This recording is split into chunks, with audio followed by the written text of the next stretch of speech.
یہ یوم افطار جس کو عید الفطر کہا جاتا ہے، یہ سجدہ شکر ہے اللہ کے حضور کے مالک تو نے ہمیں ہدایت عطا کی، تو نے ہمیں توفیق عطا کی، اور تیری توفیق کے بغیر سخت گرمی کے یہ روزے ہم نہ رکھ پاتے، تیری توفیق کے بغیر فاقے نہ کاٹ پاتے، یہ تیرے ہی کرم سے، تیری ہی دی ہوئی توفیق سے ہمیں صبر نصیب ہوا۔ الصوم نصف الصبر، روزہ آدھا صبر ہے۔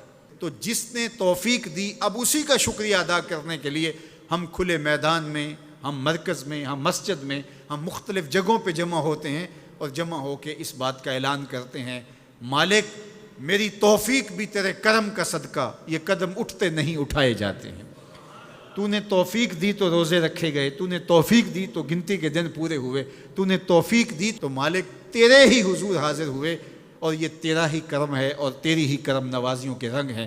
حضرت معاذ بن جبل رضی اللہ تعالیٰ عنہ فرماتے ہیں کہ ایک دن حضور نے میرا ہاتھ پکڑا اور ہاتھ پکڑ کے فرمایا، اے معاذ واللہ انی لأحبک، اللہ کی قسم میں تجھ سے پیار کرتا ہوں۔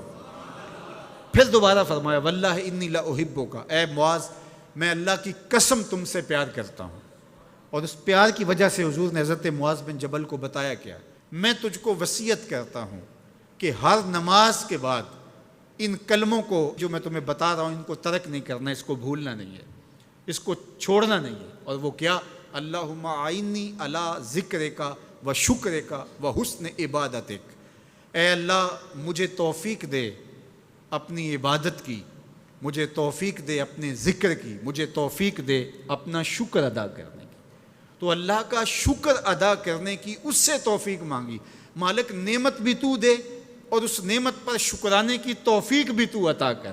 اور اللہ فرماتے ہیں میری دی ہوئی نعمت پر میرا جب تم شکر ادا کرو گے میری دی ہوئی توفیق کے ساتھ، تو میں تم سے عہد کرتا ہوں لئن شکرتم لازیدنکم، میں تمہیں اور زیادہ عطا کروں گا۔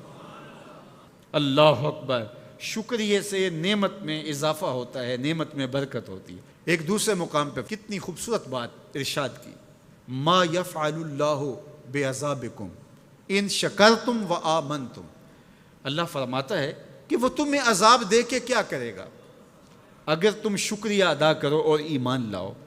اللہ کی چاہت نہیں ہے کہ تجھے جہنم کی بھڑکتی ہوئی آگ میں ڈالے، جو آگ تمہاری ہڈیاں توڑ کے رکھ دے، تمہارا گوشت جلا کے رکھ دے اور تم وہاں ذلت سہو، یہ تمہارے رب کی منشا نہیں ہے۔ وہ یہ چاہتا ہے کہ تمہیں جنت کی بہاریں نصیب فرمائے۔ یہ تمہارا عمل ہے کہ تم عذابوں کو خرید رہے ہو، تم عذابوں میں چھلانگے لگا رہے ہو۔ اس کی مرضی کیا ہے، اس کی رضا کیا ہے کہ تم شکر ادا کرو اور اس پر ایمان لاؤ، تو وہ تمہارے گناہ بھی معاف کر دے، تمہارے درجے بھی بلند فرما دے۔ بلکہ ایک دوسرے موقع پہ اللہ تعالیٰ نے قرآن مجید میں ارشاد فرمایا کہ تم جہنم کے گھڑے میں گرنے والے تھے، ایک جنبش پا کی دیر تھی کہ تم ایندھن بن جاتے۔ کہا کہ میری نعمت کا شکر ادا کرو کہ جس نعمت نے، اس نعمت سے مراد محمد عربی صلی اللہ علیہ وسلم، تمہیں جہنم سے نکال کے جنت کی راہوں پہ ڈال دیا۔ تو ہمارا رب ہمیں بخشنا چاہتا ہے، ہمارا رب ہماری مغفرت کرنا چاہتا ہے، ہمارے گناہوں کو معاف کرنا چاہتا ہے۔ رحمت رب بہانہ می جوید، اس کی رحمتیں بہانہ تلاش کرتی ہیں اور بندوں کو بخشنا اسے بڑا پسند ہے۔ تو وہ کتنا کریم ہے، کتنا کریم ہے، کتنا کرم فرمانے والا ہے، کتنا رحیم ہے بندوں پر۔ جب بندے عیدگاہ کی طرف آ رہے ہوتے ہیں اور چیخ چیخ کے کہہ رہے ہوتے ہیں اللہ اکبر اللہ اکبر لا الہ الا اللہ واللہ اکبر اللہ اکبر وللہ الحمد اللہ اکبر لا الہ الا اللہ واللہ اکبر اللہ اکبر وللہ الحمد اللہ اکبر لا الہ الا اللہ واللہ اکبر اللہ اکبر وللہ الحمد۔ تو اللہ فرشتوں سے فرماتا ہے کہ کیا مزدوری دی جائے اس مزدور کو جو کام پورا کرے؟ تو وہ کہتے ہیں مالک اجر تو پورا ہی ملنا چاہیے۔ تو فرمایا یہ چیخ چیخ کے جو مجھے پکارتے ہوئے آ رہے ہیں میں نے ان کو بخش دیا۔ اور وہ چیخ چیخ کے کیا کہتے ہوئے آ رہے ہیں؟